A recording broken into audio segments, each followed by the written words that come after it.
জীবন্ত প্রেত, যেখানে গল্প নয়, সত্যি ঘটনায় সবচেয়ে ভয়ঙ্কর।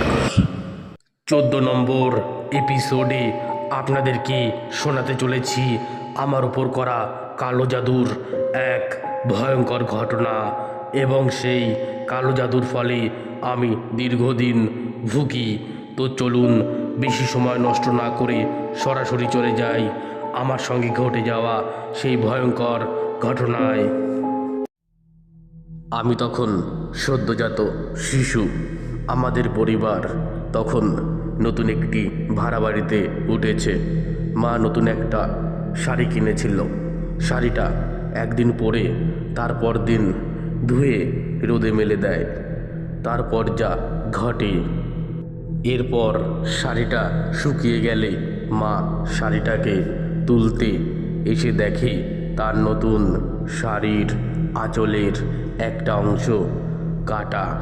হয়তো ইঁদুরে কেটেছে, কিন্তু কিছুক্ষণ পর তিনি খেয়াল করলেন আমার মাথার কিছু জায়গার চুল কাটা। এরপর থেকেই আমার জীবনে অদ্ভুত ঘটনা ঘটতে শুরু করলো।